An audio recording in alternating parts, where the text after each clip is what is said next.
d'élire un président de la République avant, au plus tard, en tout cas à l'expiration du délai qu'il avait donné, le 2 avril. Et par la suite, ça a été respecté scrupuleusement par les acteurs politiques. Et cela démontre encore une fois de la capacité des institutions sénégalaises à réguler le jeu démocratique.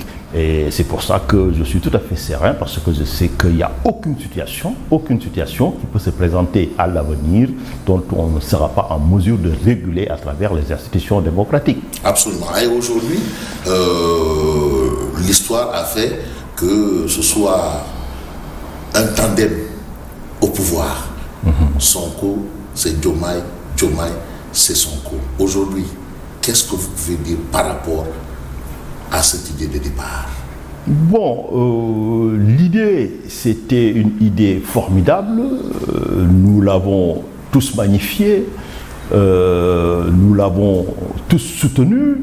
Nous avons travaillé pour la promotion de ce tandem à travers le pays, d'abord pendant la campagne électorale, ensuite dès les premiers jours, les premières semaines de pouvoir, pour en tout cas expliquer les Sénégalais cette complémentarité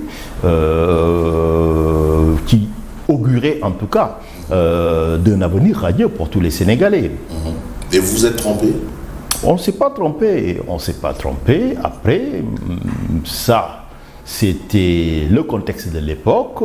Malheureusement, parce que c'est regrettable, parce que quand même il y avait un immense espoir que les Sénégalais avaient placé en ce tandem. Malheureusement, à l'épreuve du pouvoir, il faut le reconnaître, il y a eu des divergences qui se sont manifestées, qui ne sont pas idéologiques. Des divergences liées à quoi, maître? Peut-être des divergences, Fabrice, vous faites la revue de presse tous les matins, vous avez eu... Non, liées à quoi, fondamentalement? Je vais en venir.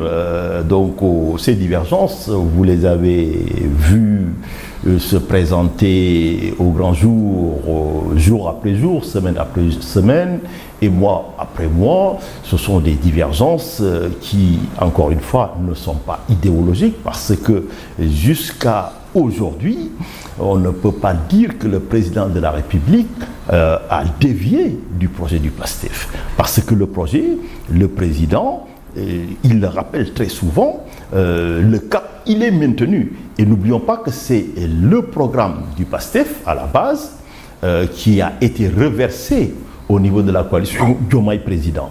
Et ce programme-là a été soumis au suffrage des Sénégalais. Les Sénégalais, de manière écrasante, majoritairement à 54%, l'ont choisi pour être élevé au rang de programme national quelque part. Donc ça, programme politique. Tout le monde le sait. Mais maintenant, à quel niveau j'en arrive. C'est important de faire ce petit détour. Oui.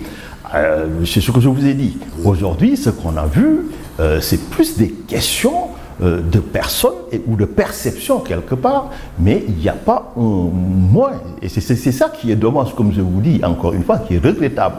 Parce que s'il y avait par exemple une divergence idéologique sur une ligne politique, où on dit que le président avait promis telle chose, il ne le fait pas, ou il fait une déclaration officielle pour dire qu'il l'a abandonné, à ce moment-là, on aurait pu dire qu'il y a eu un divorce idéologique qui justifiait la séparation. Mais vous êtes en train d'indexer quelque part les preuves de l'exercice du pouvoir, et vous nous soulevez aussi un fait, ce n'est pas lié à l'idéologie. Mais est-ce que vous n'êtes pas en train de prendre la proie pour l'ombre aussi? Non, pas du tout. On ne prend pas ce parti pris.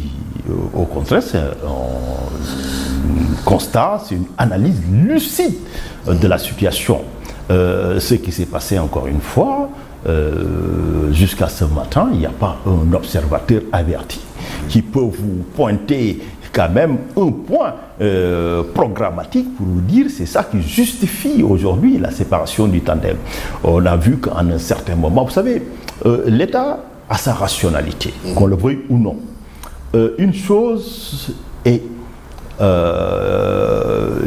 relation interpersonnelle qu'on puisse avoir entre deux personnes. Une autre, c'en est l'exercice du pouvoir.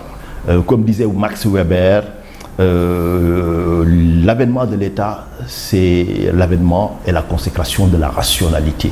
Ça veut dire qu'il y a une hiérarchisation des rôles et il y a une spécialisation des tâches. Et ce qui veut dire que si les Sénégalais élisent un président de la République, il est le président de la République, il a un mandat. C'est tellement évident que même la Constitution sénégalaise interdit la révocation de mandat. Il n'y a pas de mandat impératif. Si on vous élit pour 5 ans, c'est pour 5 ans. Point Est-ce barre. que vous avez cherché à comprendre pourquoi certains considèrent que dans cette relation, ce tandem, ce duo, c'est M. Ousmane Sonko qui s'est fait poignarder dans le dos?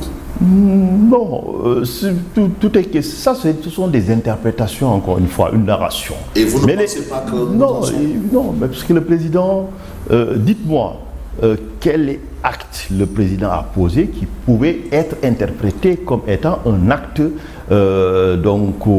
inélégant quelque part. Le président... Limoger le Premier ministre dans un contexte assez particulier qui a montré qu'il y avait de l'eau dans le gaz. Justement, mais comment nous en sommes arrivés à cette situation? Je vous repose la question. La question, j'interroge votre mémoire, j'interroge votre fugacité journalistique quelque part pour voir le déroulé des événements, les déclarations ou les attaques que le président a subies. De la part de qui? De la part de ce que vous désignez vous-même, quelque part. Non, je désigne qui? Je parle non, de PASTEF, encore une fois. Le parti qui a été quand même là pour amener le président au pouvoir. Mais vous le savez pertinemment que les attaques, majoritairement dans un premier temps, venaient de ce bord. Vous n'avez jamais entendu le président de la République attaquer quelqu'un de son parti parce que le président continue à croire et à considérer qu'il fait partie du parti. D'accord? À un certain moment, même les gens s'interrogeaient en disant que mais pourquoi le président se fait attaquer de manière tout azimut? Pourquoi il ne réagit pas? Il le fait pour deux choses, ou il a fait pour deux choses, par tempérament et par fonction. Parce qu'il estime effectivement que ce n'était pas de son rang de régler des problèmes sur l'arène médiatique quelque part, mais surtout par respect à la personne en tant que telle. C'était gardé, d'ailleurs jusqu'à présent, vous ne l'avez pas entendu exposer. Peut-être un jour, le président de la République sortira, il dira ce qui s'est passé. Peut-être il ne le dira jamais. Vous pensez que le président a subi trop d'attaques? Ça, c'est le constat unanime des Sénégalais. Et c'était quand même un grand regret pour les citoyens sénégalais, bon nombre en tout cas, surtout qui sont attachés à l'institution présidentielle et à la sacralité de la fonction présidentielle et républicaine quelque part, de voir que le premier inter parus, le premier parmi nous, se fait attaquer. Et ça, c'était tout simplement intolérable dans un état de droit, dans un état démocratique. D'ailleurs, même, on n'a même pas besoin de parler du président de la République, mais même un fonctionnaire ordinaire qui agit au nom et pour le compte de l'État, mais il a une protection particulière que le droit lui garantit. Quand on vous dit outrage à agent, c'est que l'agent qui fait son travail, vous n'avez pas le droit de lui parler mal ou de l'attaquer, parce qu'il représente l'État. Soit vous êtes d'accord ou vous n'êtes pas d'accord, il y a des voies de recours.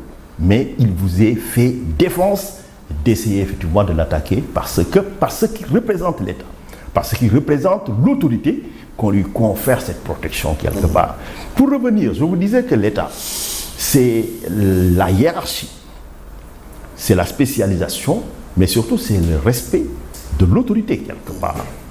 Et je pense qu'à un certain moment, il fallait que le président fasse preuve d'autorité parce que trop, c'était trop quelque part.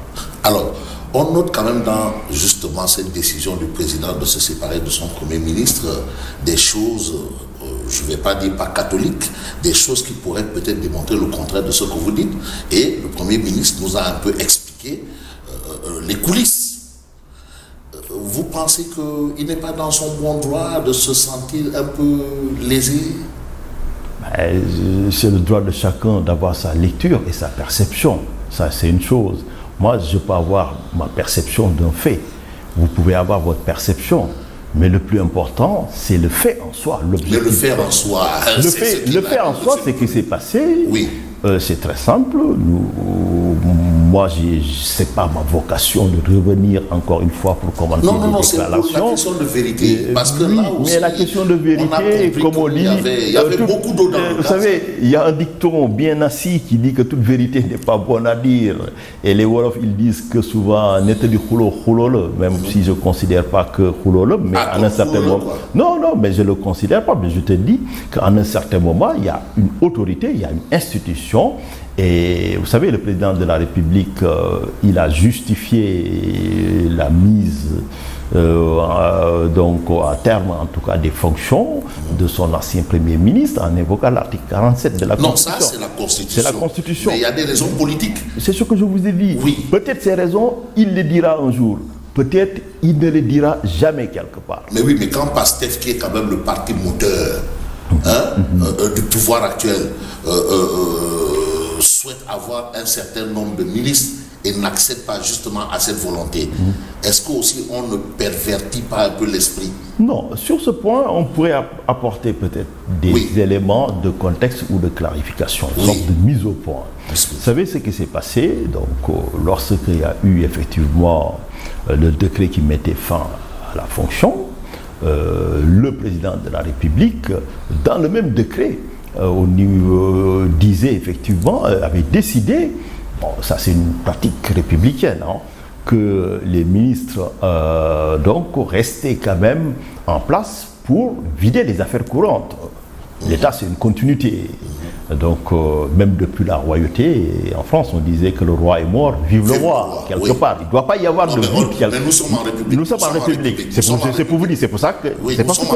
c'est parce que nous sommes en République que l'article 2 de ce décret, effectivement, disait que les ministres restaient en place pour évacuer, vider les affaires courantes et expédier les affaires courantes, pour utiliser le terme approprié.